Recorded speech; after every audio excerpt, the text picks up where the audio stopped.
Radio WN. Varonnet d'expérience. Aujourd'hui, 11 avril 2026, nous retrouvons au Shed à Kingersheim à interroger Isabelle Maurer, conseillère municipale d'opposition à Mulhouse. Bonjour, qui êtes-vous? Moi, je suis Isa. Qu'est-ce que vous faites ici aujourd'hui? Alors aujourd'hui, je suis venue m'informer, écouter, partager, profiter de tout ce qui se dit et surtout me faire une opinion sur plein de choses. Sur la nature, sur l'intelligence artificielle dont je suis pas friande du tout. Je suis même pas friande d'Internet tout court. J'ai juste un téléphone et ça me suffit amplement pour que quand j'ai des gros soucis pour au moins appeler à l'aide.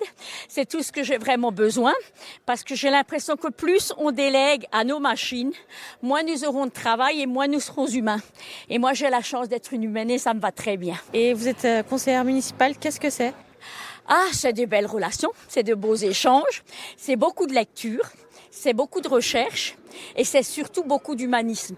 Parce que si on n'a pas d'humanité, il ne faut pas y aller.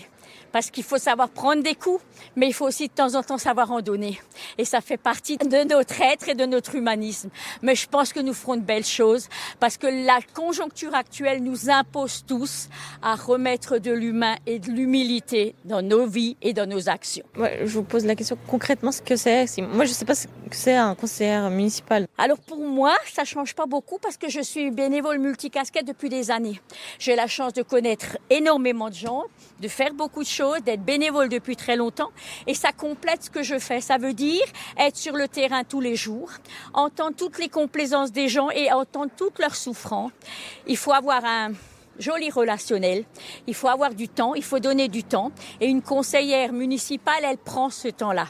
Par son petit mandat, elle prend ce pot et ça permet à la conseillère municipale d'être encadrée dans une équipe qui, elle, va faire autrement, va pas vraiment sur le terrain, mais va faire des recherches. Et quand il y a une équipe, ça permet à nous tous de partager et de faire au mieux remonter ce que la citoyenneté et ce que la population attend de nous. Enfin, moi, je m'inquiète absolument pas parce que je pense que Mulhouse est une ville ouverte.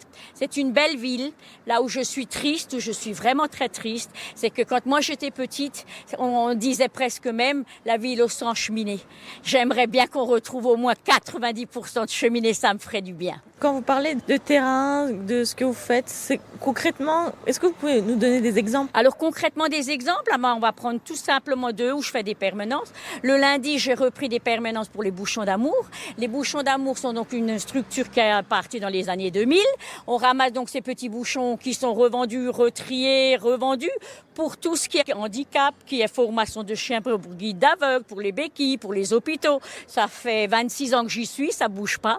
Une petite nouveauté de quelques années, c'est la sécurité sociale sur l'alimentation, où on aimerait vraiment que chacun d'entre nous a un petit budget tous les mois pour aller faire ses courses en circuit court, pour pas oublier qu'une de nos priorités, c'est nos paysans, et que le jour, quand il y aura plus de patates, on pourra se poser la question si on garde l'ordinateur ou si on recherche nos patates. Donc c'est aussi quelque chose que je fais le mercredi après-midi avec une petite équipe où nous avons la chance d'avoir trouvé un maraîcher qui lui aussi est dans l'insertion par son personnel et que nous faisons tous les mois. Alors on va pas aussi vite que je le voudrais à Bourg-Hilaire parce que le bio est aussi quelque chose à faire entrer dans nos civilités et dans nos habitudes parce que quand on a très peu de moyens, bien sûr, on va pas systématiquement vers le bio. Alors que c'est tout l'inverse qui devrait être fait aujourd'hui, c'est qu'on ait tous les moyens d'aller d'abord vers le bio et après, éventuellement, de changer.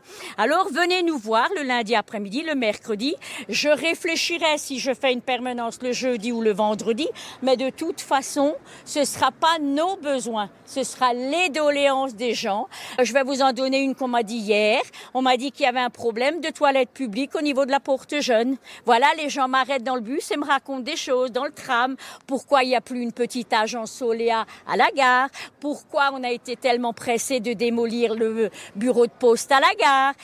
Tous les jours, il y a des nouveautés, mais dans la joie, dans la sérénité. Et j'ai vraiment l'impression que l'équipe qui est en place, c'est pas parce que j'ai la chance d'être un peu plus visualisée aujourd'hui parce que je suis conseillère, ça fait quand même depuis 1988 que je suis sur le terrain, donc je pense qu'on m'a vu, qu'on me connaît, mais c'est une belle équipe parce qu'elle s'écoute, elles travaillent et elles se respectent. Et si longtemps qu'on s'écoutera, qu'on travaille et qu'on se respecte, ça ne peut que donner de beaux arbres et de beaux fruits. Une autre idée en parlant des arbres, on devrait surtout mettre beaucoup plus d'arbres pour avoir de l'ombre parce qu'on va avoir des problèmes de chaleur et surtout pour garder la flotte.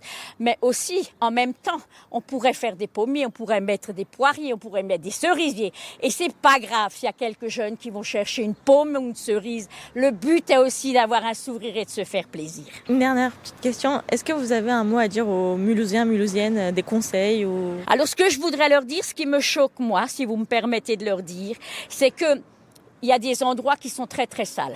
En papier, en gravat, en détritus, en vieux meubles.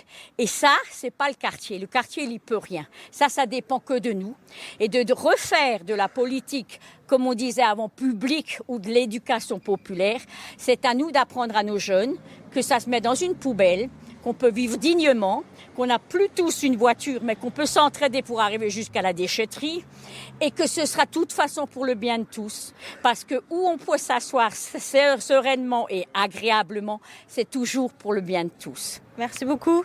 Je vous en prie et je vous souhaite une bonne journée. Au plaisir de vous retrouver. Merci beaucoup. Radio WN. Varonet Expérience.